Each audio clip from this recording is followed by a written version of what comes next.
السلام عليكم ورحمة الله وبركاته. جرجرتو وردفتوتا بجرا شازينو حكم فياكي سني نقان كوبا كجرتنو تسني فابايتو نسنين جدا أرى ورا بيكسي سغرا غرا جوالا كينيا ردو فينو ركيسا كناف أكت ولا لولين أمني كرومي را أبليشنا بكا ددارا dhufee warra isin rakkisuu fi furmaata haga tokko ni ta'a jedhee kana yaadee isiniif qabadhee dhufeera.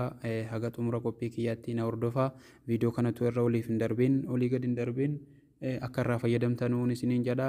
Wanta gogaa irraa fayyadamtu odeetanii wanta isiniif hojjedhu inshaallah wala jajjabeessinu.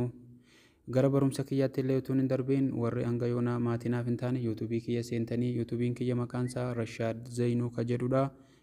Seentanii akka subscribe like share akkanaa gootanii isiniin jedha. Maqaa yuutuubii kootii Rashaad Zainuuti.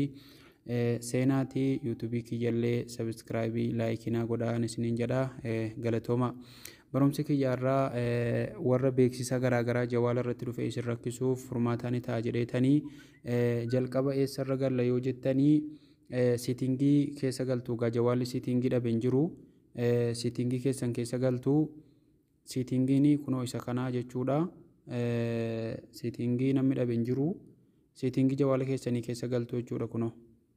Yeroo siitingii keessa galtanii jettan akkanatti fidee isinii baasa kan koo warri akkasitti isiniif hin baafne sigaa appiliishinii tokko fuula jawaala irratti akka dhufu ni jira.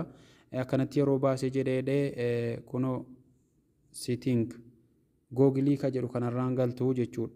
Bakka googilii kanarraan ijii dhiifama.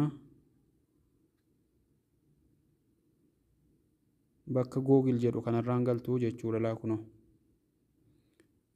Googilii kanarraan isin gashaa jechuudha. Googilii kanarraan galtaniitiyyi bakka googil jedhu kana yeroo gadi rukuttanii jettanu akkanatti fidee isinii baasaa jechuudha. Yeroon akkana isinii baasee jedhee kunoo barreeffama kana adis ka jettu kana rukuttanii jechuudha. Na hordofaa hanga xumura qophii kiyyaatti. Yeroo kanatti rukuttanii kaatanii jettan kunoo adis by googil ka jedhu kana rukuttanii yeroo kana akkanatti rukuttanii jettan akkanatti isinii fidaa jechuudha. Yeroon akkanatti isinii fidee jedhee kunoo sarara sadan kana rukuttanii. Sarara sadan kana rukuttanii kunoo help center adis ka jedhu kana rukuttanii. Adisii kana rukuttanii obsaan eegaddaa neetworkii kootii akkanatti isiniif fidala. Yeroo adisii kana rukuttanii jettanu akkanatti yeroon isinii fidee jedhee ilaa kunoo bakki irra guddaanii bakka kanaa jechuudha. Bakka kana oonii irra jira keessan yooniif kan duraan jiru oofii godhattanii jechuudha. Kunoo akka koo kanatti kanan irra naannessuu jiru kana oofii godhattanii jechuudha. Akka ilaa kunoo bakka kana oofii godhachuu qabdu jechuudha.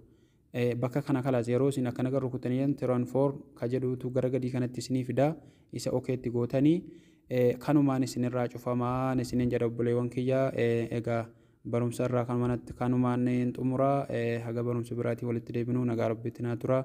Yuutuubii kiyyas immoo subscribe laayikii naa gochuu akka hin daganneen isiniin jedha. Galatooma nagaan naa jiraadha.